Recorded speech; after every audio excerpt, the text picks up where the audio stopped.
I typically like to come to the gym to dance, to train, to all the above. I have the whole dance room to myself right now.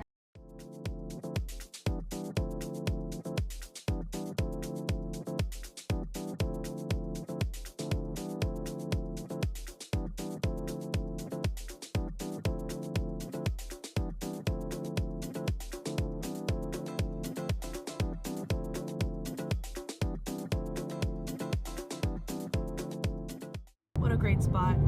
I found the spot in my car to film. Just got back from Hobby Lobby and I freaking love that store. I'm going to be making my family paintings this year for Christmas. I'm gonna give myself to them by giving them some of my art. That's how I feel like I want to do Christmas this year.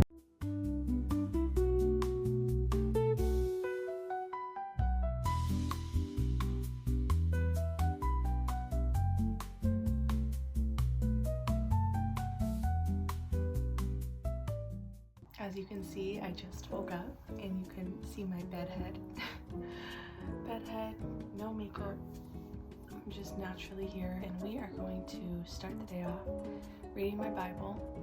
I make coffee, I kind of get some fresh air, I light my candles. I love my mornings. I feel like my mornings are my way to just start my day, ground myself in truth, ground myself with awareness of God, of gratitude, stuff like that. So mornings are a big deal for me and I like to keep my mornings very to myself. I don't like to text people or call people or go on social media before I really start my morning because I don't want to start my morning with distraction and news and all that stuff. I want to start my morning with God, with spirituality, with fresh air, with morning coffee. All that stuff makes me feel really filled up. So when I'm filled up, I can then be a light and be a blessing when I go out in the world and do life.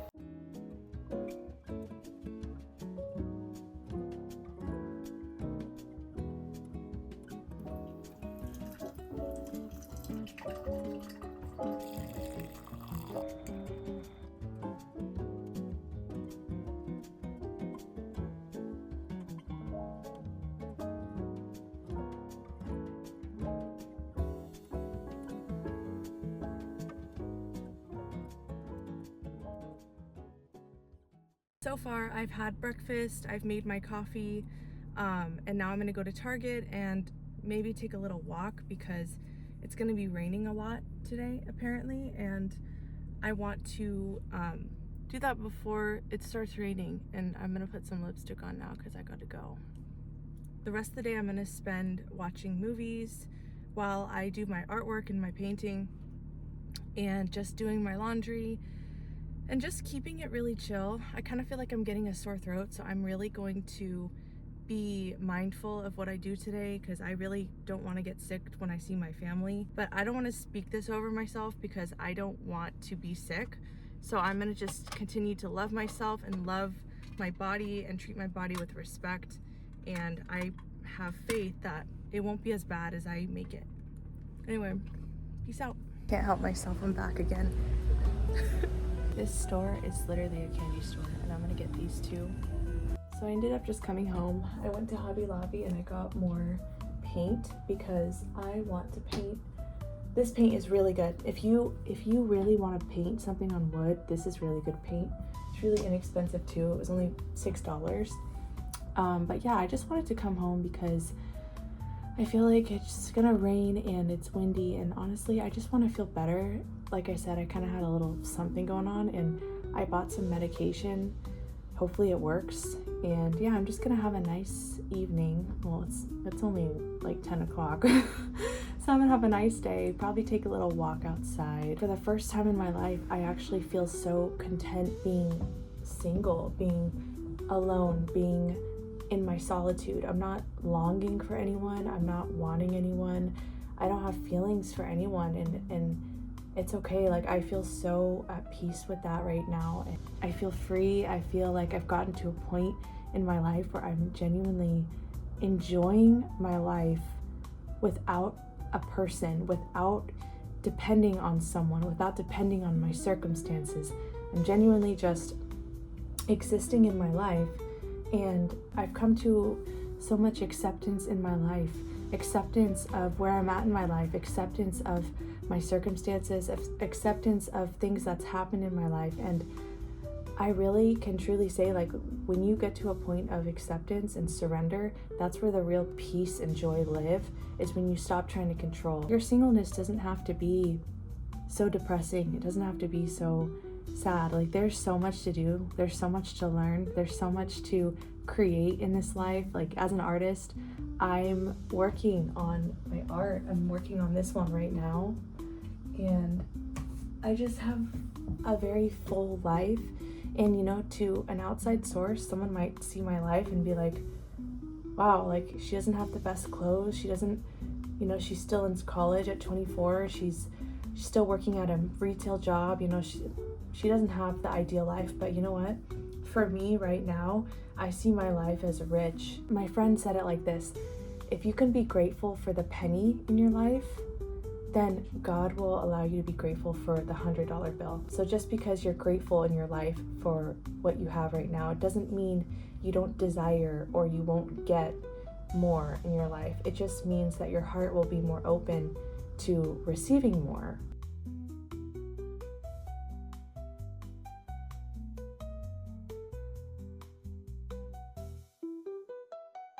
So I don't know if you knew this yet, but I actually have a standing desk. I literally don't have to sit for hours when I'm doing these paintings, which is so nice for me because I'm not a big sitter. I don't like sitting for like hours and hours and hours. And this is a really good buy. It was only $100 at IKEA. As I'm painting, I wanted to say it's really cool how much painting can show you and teach you patience, because you can't rush art. I mean, the kind of art I'm doing right now, where it's very like, I need to fill in the lines that I drew. You can't rush that, because if you rush that, it's going to mess up, you know, the outline, and then you're gonna mess up the drawing essentially and mess up the painting. And so when I'm doing this right now, it's teaching me patience, but it's also teaching me the power of focus. Like, I find myself getting in such deep flow states when I'm painting these flowers, and it honestly feels so good. It feels so good to get into a flow state with something. It doesn't always have to be art. It doesn't always have to be something creative. It can be walking your dog, of exercising, of lifting weights. Like, it doesn't always have to be art. It can be something that's, it can be anything. Okay, so I am actually starving my little booty off. Whenever I paint or do art or get in the flow state of something, I forget to eat. Like, I forget that I'm hungry, and then as soon as I'll finish a flower that took me probably 45 minutes to an hour and I haven't eaten, I'll be like, oh, and I'm just like observing it, and I'm like, that looks good, but then I'll hear my stomach go like, and I'm like, whoa, take it easy, man. And if you don't watch Drake and Josh, then you won't know what I'm referencing. But let's make something to eat, because I'm freaking hungry, and I bought something that I highly recommend from Trader Joe's. These meatballs are life-changing. If you have not tried these meatballs, you have not lived yet. They are amazing. So I'm gonna go cook them up, and I'll show you what I mean.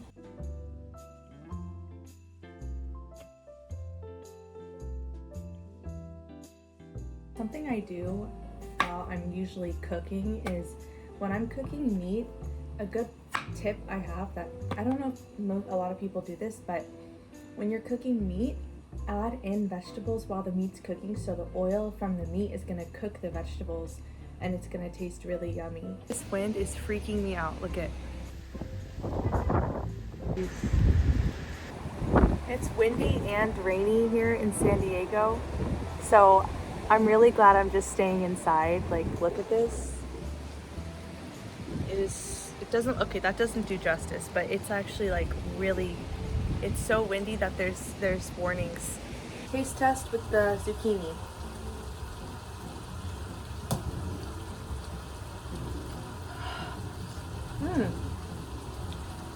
All right, it's time. It is time to serve the meatballs. I don't want a whole lot because This is beef. Like, this is not chicken. This is hardcore red meat. So I don't want to eat too much of this, but the iron is really good.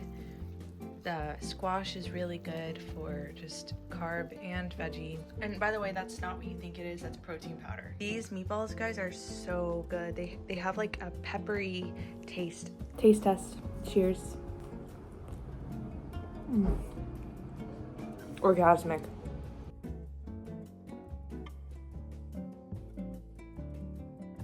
I really feel like in 2025, God totally called me into a season of solitude, into a season of learning how to enjoy my own company, learn how to truly love my time, love who I am as a person without the love of someone else. And I think that this journey of solitude, of singleness, has been the most transformative time in my life. I mean, I genuinely enjoy my singleness right now. Sometimes God will call us into seasons of our life and we don't understand why, but God does. And we will, the more we endure it and the more we ask God to reveal what He is trying to do in our life, pray that prayer of, God, help me to see what you're doing here. Help me to have the spiritual eyes to see what you're doing here. The more peace we're going to have in our life, because God will answer your prayers.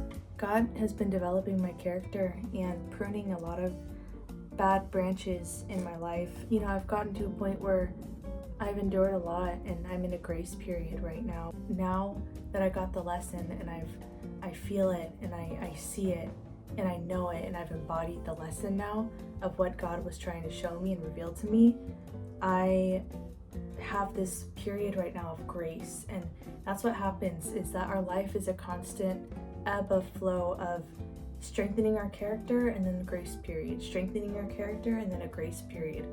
We're not always going to have grace periods like every step of the way. We're going to, you know, our life is like mountains and valleys. Pretty soon I'm going to hit another battle, and then maybe a year from now or 2 years from now I'm going to hit another battle. And that's the point. That's the point of it all, is that's why God is available for us, is because life is unpredictable and we have a God that's going to walk us through this life, that we can rely on, that's stable and we can go to for wisdom and support. This was not an easy year for me. This was not. I learned so many lessons about myself, about people, about love, about relationships, about self-worth, and it was not easy. And I kept needing to learn the same lesson over and over and over and over again until I finally surrendered. And the surrender is when I finally was able to see what God was doing. And I'm so grateful for my friends that I can talk to who are so spiritually wise, who can counsel me and guide me and not give me some lame advice. Like my friend Mandy, she actually just really deeply helps me, and my mom and my sister, and I'm so grateful for my support system. It's 3 women. It's all I need. As I've gotten older, I realize it really does matter who you surround yourself with, what you're talking about, what kind of thoughts are being reinforced in your friendships. How are your friends thinking about challenges? Do they see challenges as happening to them, or do they see challenges as opportunities of growth? Are they grateful, and do they inspire you to be grateful, or do they see the negative? Like, it's really important who you surround yourself with. Looks like it stopped raining and it's pink outside. It is literally pink outside. It is so pretty. It's the first time I'm actually going out and taking a walk right now, because I've been keeping warm inside since I'm kind of having a little bit of a sore throat. But I just wanted to show you how pretty the sky looks right now.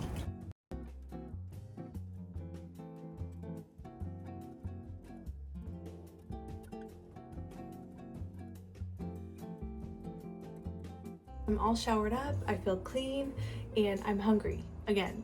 I'm gonna make my famous tortilla recipe. I literally have not made tortillas in so long, and it's the easiest thing. So follow me, I'm gonna show you over here how to make them. Okay, get your bowl. I'm gonna make a single serving, so it's not too much, but you're gonna need a bowl. You're gonna need olive oil, flour, and hot water. You're gonna wanna put some flour in there. You're gonna put some water. Put some olive oil. And this is gonna seem like a lot of oil, but it's all part of it. That's what a good tortilla does, is it has a lot of oil. You take a spoon and you just mix it like this. Go and dust your flour surface like this. Make sure your surface is clean. Like, always make sure there's no hair. I hate hair in food, and so I always clean the surface before anything. And I take my dough, and this is how it should look. It should literally just look like dough. And I roll it in a ball. Oh my gosh, this is gonna be so good. I roll it in a ball and I put it down like that. And my grandpa actually taught me this, except he did it the more Mexican style because he learned from his mom, and they use like lard and stuff, and I just don't have access to lard. The only oil I had in my house when I tried to make tortillas was olive oil. And honestly, I just fell in love with how it tastes. And so when I see my grandpa over December, I'm going to make him these and see if he likes them. So yeah, this is how it should look, you know. So then I'm gonna put that on the pan. I flip the tortilla and it looks pretty tortilla-y. So here is, ooh, it's hot. Here is the tortilla. 2 flour tortillas from scratch. I got my beef meatballs. I got my roasted Brussels sprouts, tortillas, and some nice music.